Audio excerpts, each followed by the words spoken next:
تفسیر کے سلسلے میں سورہ بقرہ کی آیت نمبر 102 اللہ رب العزت اس آیت میں حضرت سلیمان علیہ السلام کا ذکر فرما رہا ہے۔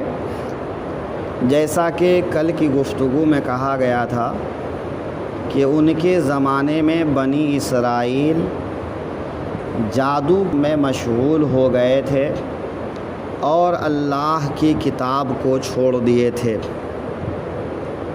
آج یہ سمجھیے کہ جادو کس کو کہتے ہیں۔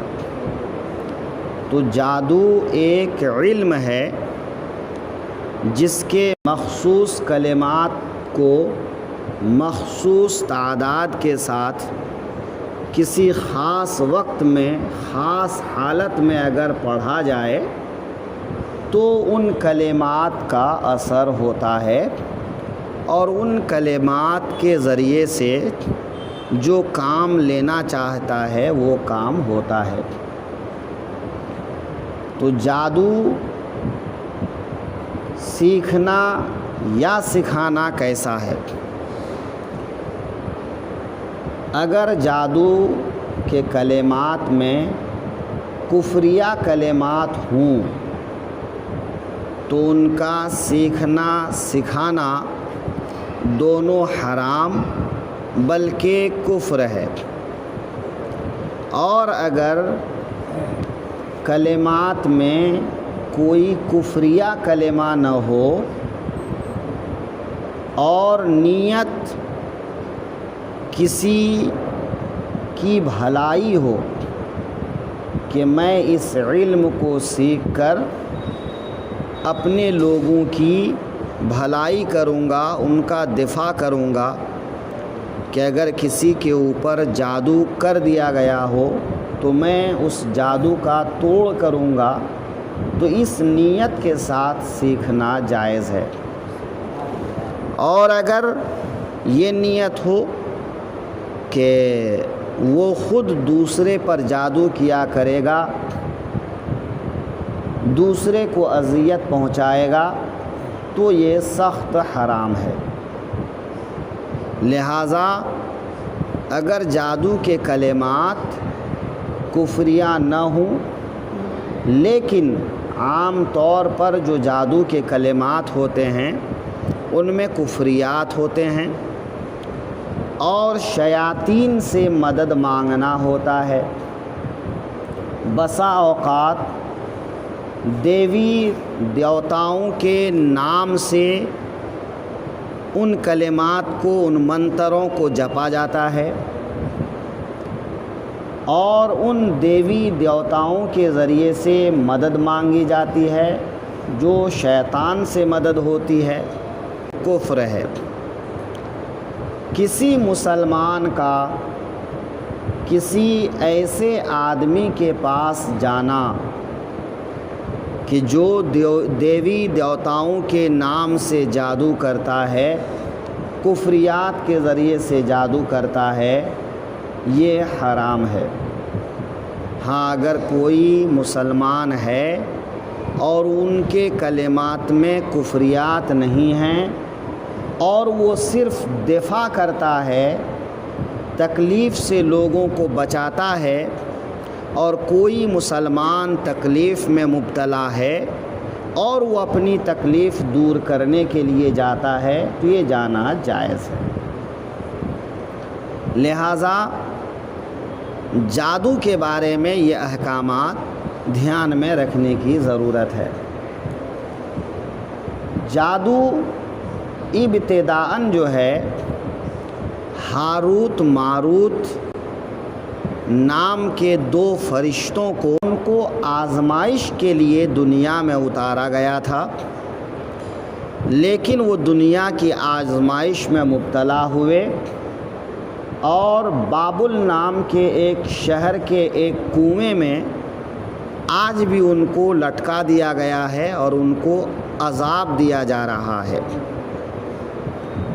جو شخص بھی ان کے پاس جاتا ہے، ان سے جادو سیکھتا ہے، تو اس کا جادو بڑا کارگر ہوتا ہے، لیکن قرآن پاک میں بھی آیا ہے کہ جادو سکھانے سے پہلے وہ بھی لوگوں کو منع کرتے تھے کہ یہ چیز نہ سیکھو، اس سے جو ہے لوگوں کو نقصان پہنچتا ہے۔ لیکن قرآن پاک میں یہ بھی آیا ہے کہ جادو کے اندر خود تاثیر نہیں ہے کہ وہ نفع یا نقصان پہنچائے، جب تک اللہ کی مشیت اس میں شامل نہ ہو۔ اللہ کی مشیت شامل ہوتی ہے اور جادو کے کلمات پڑھے جاتے ہیں تو اس میں ایک تاثیر پیدا ہوتی ہے، اور عام طور پر جو جادو کیا جاتا ہے تو زوجین کے درمیان تفریق پیدا کرنے کی کوشش کی جاتی ہے، اور اس میں یہ زیادہ اثردار ہوتا ہے۔ لیکن یہ چیز حرام ہے کہ کسی دو مسلمان مرد عورت کے بیچ میں تفریق پیدا کی جائے، ان کے درمیان جدائیگی کی جائے۔ ہاں، اگر کوئی مرد کسی نامحرم عورت کے ساتھ یا کوئی عورت کسی نامحرم مرد کے ساتھ ناجائز تعلقات قائم کرتی ہے اور ان دونوں کے درمیان تفریق کے لیے عمل کیا جاتا ہے تو وہ عمل درست ہے، لیکن جادو میں وہی قید رہے گی۔ اب رہا یہ کہ جادو سے ہٹ کر قرآن پاک کے کلمات، احادیث میں جو دعائیں آئی ہیں ان دعاؤں کے ذریعے سے جھاڑ پھونک، یا بزرگان دین سے جو مخصوص کلمات نقل کیے گئے اور ان کی جو مخصوص تاثیر نقل کی گئی، اس کا حکم کیا ہے؟ تو یہ سب جائز اور درست ہیں کہ کلام اللہ سے، احادیث کے کلمات اور دعاؤں سے، یا اسلاف کے بتائے ہوئے کلمات سے جھاڑ پھونک کرانا یہ سب جائز ہے، جب کہ اس میں کوئی دوسری شرعی منع والی بات نہ کی جائے۔ تب اگر اس میں کوئی شرعی ممانعت والا کام کیا جائے گا تو پھر جائز نہیں ہوگا کہ بھئی اگرچہ یہ کلمات کلام اللہ ہیں، لیکن اگر اس کو غلط نیت کے ساتھ کیا جائے گا، کسی مسلمان کو اذیت پہنچانا ہے، کسی کو بیمار کرنا ہے، کسی کے درمیان جدائیگی کرنا ہے، جیسا کہ عام طور پر جو ہے عورتیں آتی ہیں، امام صاحب بہت پریشان ہوں، اور روئے گی تو ایسا کہ آپ کو یقین کرنا پڑے گا۔ اور کیا کس چیز سے پریشان ہیں؟ شوہر کے ماں باپ سے پریشان ہے، شوہر کے بھائی بہن سے پریشان ہے، شوہر کے خاندان رشتہ دار سے پریشان ہے، اس کا کچھ بندوبست کر دیجئے۔ اور بیشتر لوگ جو ہے عورتوں کے اس مگرمچھ کے آنسو میں آ جاتے ہیں اور ایسا عمل کر دیتے ہیں کہ پھر جو ہے آدمی ماں باپ کو چھوڑ دیتا ہے، بھائی بہن کو چھوڑ دیتا ہے، خاندان رشتہ دار کو چھوڑ دیتا ہے، یا نہیں تو عورت کے تابع ہو جاتا ہے، اور پھر عورت جائز ناجائز جو کام کروانا چاہتی ہے، جو مطالبہ کرتی ہے، اس کو وہ پورے کرتے رہتا ہے۔ تو اکثر عورتیں اس طرح کی بات لے کر آتی ہیں۔ یہ امتحان کا وقت ہے، یہ ایک عالم یا ایک مسلمان کے لیے امتحان کا وقت ہوتا ہے کہ وہ دنیا کے مال و متاع کے بدلے میں اپنی آخرت کو تباہ و برباد کرتا ہے، یا پھر اپنی آخرت کو بچانے کے لیے دنیا کے مال و متاع کو ٹھکرا دیتا ہے۔ ایسے موقع پر جو ہے ایک مسلمان کا بچنا اور ایسے برے ارادے سے لوگوں کو بچانا بہت بڑا کام ہوتا ہے۔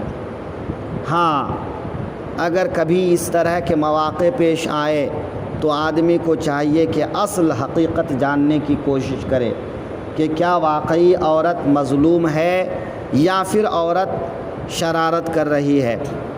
اگر عورت شرارت کر رہی ہے تو عورت کے نفس کی اصلاح کے لیے تعویذات دیے جائیں، یا کچھ ایسے عمل کیے جائیں کہ خود اس عورت کی اصلاح ہو جائے اور وہ اس طرح کے برے ارادے سے باز رہے۔ اور اگر واقعتاً ہے مظلومہ ہے تو پھر جس کی طرف سے ظلم ہے اس کی اصلاح کی فکر کی جائے، تاکہ جو ہے کسی کے اوپر ظلم زیادتی نہ ہو۔ لیکن یہ کام کرنا آسان نہیں ہوتا ہے، بڑا کارے دارد والا مسئلہ ہوتا ہے، اور یہ باباؤں کے چکر میں پڑھ کر لوگ اپنا پیسہ بھی برباد کرتے ہیں، عورتیں اپنی عزت بھی خراب کرتی ہیں اور اپنا وقت بھی ضائع کرتے ہیں۔ یہ سب سے کچھ نہیں ہوتا ہے۔ آپ نماز روزہ کے پابند رہیے، اللہ کا ذکر کیجئے، صبر و شکر کی زندگی گزاریے، یہ آپ کے لیے فائدہ مند ہے۔ آج مسلمانوں کا حال یہ ہے کہ وہ نماز بھی پڑھنے آتا ہے، نماز پڑھوں گا کاروبار اچھا ہوگا، نماز پڑھوں گا طبیعت اچھی رہے گی، نماز پڑھوں گا بیوی بات مانے گی، نماز پڑھوں گا بچے بات مانیں گے۔ صاحب، نماز ان اغراض کے لیے نہیں ہے۔ نماز اللہ کی بارگاہ میں تقرب حاصل کرنے کا ایک ذریعہ ہے، بخشش حاصل کرنے کا ایک ذریعہ ہے، اللہ کو راضی کرنے کا ایک ذریعہ ہے۔ آپ اللہ کو راضی کر لیجئے، باقی دنیا راضی ہو جائے گی۔ اور اگر راضی نہیں بھی ہوئی تو دنیا سے کیا کرنا ہے؟ دنیا کی تکلیف تھوڑی تکلیف ہے، معمولی تکلیف ہے۔ اگر اللہ نے آپ کے لیے وہ مقدر کیا ہے تو وہ آپ کو ہو کے رہے گا۔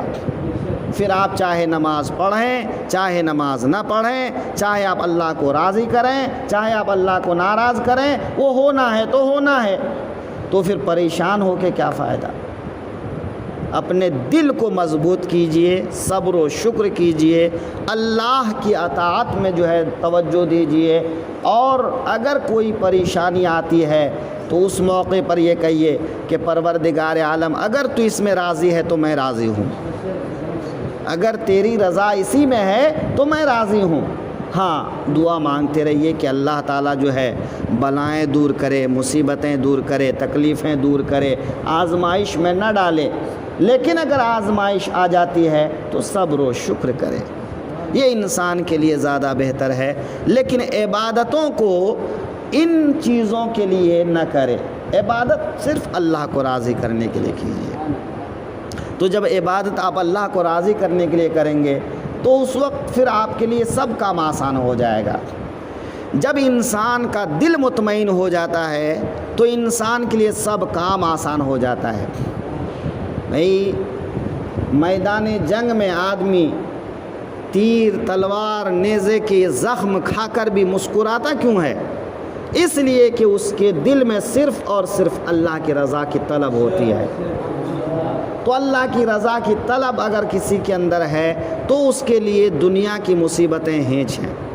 ہاں، دنیا میں جو اللہ نے مقدر کیا ہے وہ ہو کے رہے گا، جو رزق لکھا ہے اللہ نے وہ ملے گی، جو خوشیاں اللہ نے مقدر کیا ہے وہ ملے گی۔ لیکن اگر کبھی کوئی غم آ گیا، کوئی تکلیف کی بات آ گئی تو وہاں پر صبر کیجئے، تو صبر کا پھل آپ کو ملے گا، ہے نا۔ الصبر عند الصدمۃ الاولیٰ، حدیث پاک میں آیا ہے۔ شکوہ شکایت کرنے کے بعد، صاحب پانی گھانٹ لینے کے بعد اب اگر تھک ہار کے شکر کیے، بھئی صبر کر رہا ہوں، تو ایسا صبر کس کام کا ہے نا۔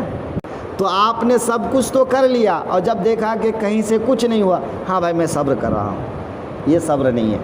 صبر بھئی مصیبت آئی، پروردگار اس کا ٹالنے والا تو ہی ہے، دل کو قرار دینے والا تو ہی ہے نا۔ تو ایسے موقع پر کیا ہوتا ہے؟ یہ ہے صبر، کہ صبر عند الصدمۃ الاولیٰ، کہ پہلی بار کوئی صدمہ پہنچا اور اس پر صبر کیا جائے تو اللہ اس پر اجر دیتا ہے۔ ورنہ تو انسان کی زندگی کا کوئی بھروسہ نہیں، موت کا کوئی بھروسہ نہیں کب آئے گی۔ تو آدمی کو محنت کرنا چاہیے دنیا کی طلب میں، ایمان کے تقاضے کو چھوڑنا نہیں چاہیے. جو ایمان کا تقاضا ہے اسے پورا کرتے رہیے. مصیبت آ جائے تو اس پر صبر کرتے رہیے. اللہ سے دعائیں کرتے رہیے. اور دعائیں بلاؤں کو ٹال دیتی ہیں, مصیبتوں کو ٹال دیتی ہیں. صدقہ بلاؤں کو ٹال دیتا ہے. تو گاہے بگاہے خیرات کرتے رہیے, صدقہ کرتے رہیے, غریب مسکینوں کو کھانا کھلاتے رہیے, علماء کو نوازتے رہیے, دین کی جگہوں کو, مسجدوں مدرسوں کو کچھ نہ کچھ ہدیہ کرتے رہیے. انشاءاللہ زندگی آسان ہو جائے گی. دنیا میں کب ایسا ہوا ہے کہ 100% لوگ جو ہے خوش رہے ہوں؟ کبھی ایسا نہیں ہوا کہ بھئی آدمی مصیبت سے بالکل دو چار نہ ہو. کوئی ایک گاؤں دکھا دیجئے, ایک شہر دکھا دیجئے, ایک ملک دکھا دیجئے. ایسا ہوتا ہی نہیں ہے کہ تو دنیا آزمائش کی جگہ ہی ہے. دنیا میں آئے ہیں تو یہاں خوشی بھی ملے گی, یہاں غم بھی اٹھانا ہوگا. لہٰذا اس کو مان کر چلیے اور اپنی تقدیر پہ بھروسہ کیجیے. آج کل ایک ٹرینڈ چلا ہوا ہے کہ تقدیر نصیب بنایا جاتا ہے.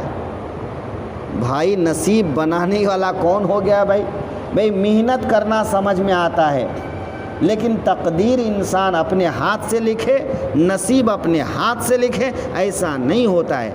لیکن یہ کامیاب لوگوں کو دکھا کر کیا کہا جاتا ہے کہ اس نے اپنا نصیب اپنے ہاتھ سے لکھا, اپنی تقدیر اپنے ہاتھ سے لکھا. لیکن یہ دنیا کا سب سے بڑا جھوٹ ہے. بے نصیب اور تقدیر اللہ کی طرف سے ہے. وہ کامیابی اس کے مقدر میں لکھی تھی, ہاں اس نے محنت کی اور وہ کامیابی حاصل کر گیا. چاہے وہ کامیابی کا راستہ صحیح ہو چاہے غلط ہو.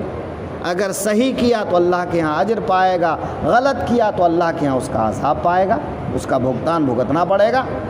ہاں کوشش یہ کیجئے کہ صحیح راستے پہ چلتے ہوئے کامیابی کو حاصل کرنے کی کوشش کیجئے.